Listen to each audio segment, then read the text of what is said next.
making enfrijoladas for dinner, and yeah, I know I made conchas earlier today. We're just doing all sorts of stuff today. I just thought I might as well make a video since we're having it for dinner. So the very first thing that we're going to do, and this is our quick tip, is I'm going to use some canned pinto beans that are just boiled in the water, and you know there's no flavoring or anything like that added.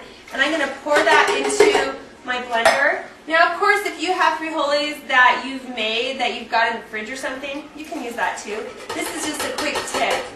Alright, so then we're going to take some onion, and just a few rings of onion, that's pretty good.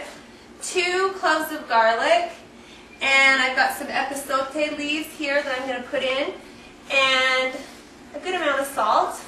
And then I'm going to turn my blender on. Okay, I blended that up, just gave it a nice little puree. And now I've got some onion rings here, and I'm going to take it over here with my beans, and I'm just going to do a little swish. And when I say little, I just mean a little swish of canola into my pan. And I'm going to turn that, I've already got it on medium heat. I'm going to drop my onions in there, and I'm just going to let those soften up for a minute. And as soon as they soften up, then I'm going to drop my beans right down into that. Now, I also have over here, while that's cooking, a poblano chili that I've already taken the seeds out of that I'm just going to chop up. I've got a serrano chili, some onion, and some bell pepper. So I'm just going to chop this up real quick and I'll be right back. Chorizo here that I'm taking the casing off of, if I can get it off. And I've got my bell pepper, a third of a white onion, a serrano chili, and a poblano chili that I have taken and, oops, let's move that out of the way.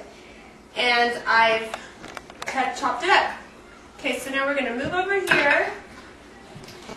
And I've just got a pot here I'm going to drop that into. I've got like a teaspoon of canola in there. You asked why I use canola. I think I told you before, it's just a little healthier, a little more heart healthy than the other oils. And the flavor that canola has is a little bit more consistent with Mexican cooking versus olive oil. So I'm just going to let those saute down just a little bit and soften up.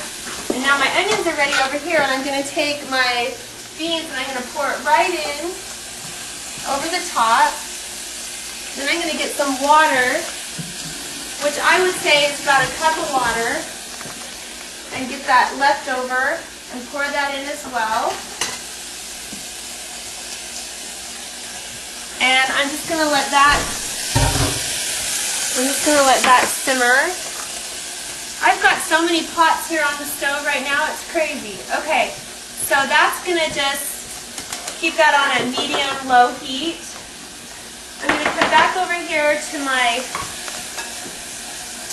peppers and just saute those. In fact, you know what, I'm going to move this up to the front, move my rice back. If you don't know how to make the rice, you can go on my website and click on Mexican rice. Thank you.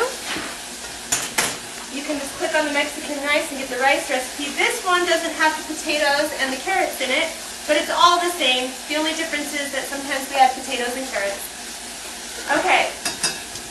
So now I'm going to take this meat and I'm going to put it down in here and I'm going to brown it. And I'm just going to let all of this cook up nicely together, and then we'll move on to the next step.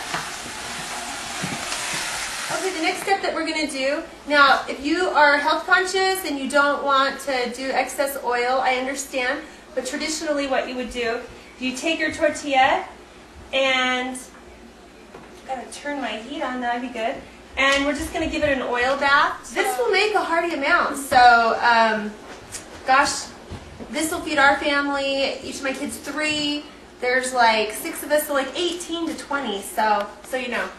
Okay? Alright, the meat is done. I forgot to share that part with you. So while my oil heats up for my tortillas, I'll show you the meat. And like I said, that has the 3 different chilies and onion and chorizo. And this will be my filling that will go inside of my tortilla down into my beans. I'm going to move this out of the way.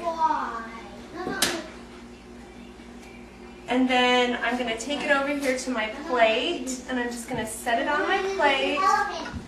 And then I'm going to ask my little ones to be quiet. I'm just going to add some of my filling here. Then I'm going to fold it over. And I'm going to continue to do that until I get 3 on my plate. Okay, so then I'm just going to take a little bit more of my beans and just kind of pour it on top. And then I'm going to bring it over here. Well, actually, no, I'm going to throw some rice on there while we're here, because you've got to have some rice. So you throw some rice on there.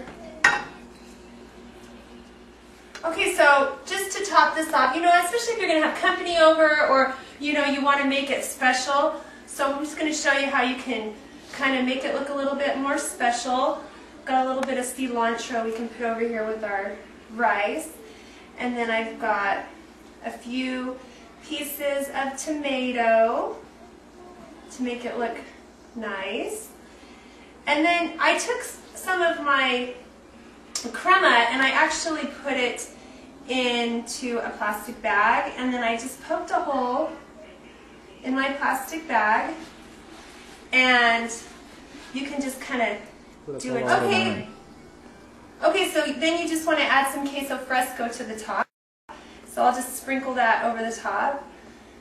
And you have some delicious enfrijoladas that will definitely make an impression for whoever you're making it for. If you're making it for friends, family, whatever, I'm telling you right now, this is a delicious traditional recipe. So have a peek, enjoy it, visit me at marriedtoamexican.com, and please leave me a comment there telling me what you think about this recipe. Until the next time, we'll see ya. Bye-bye.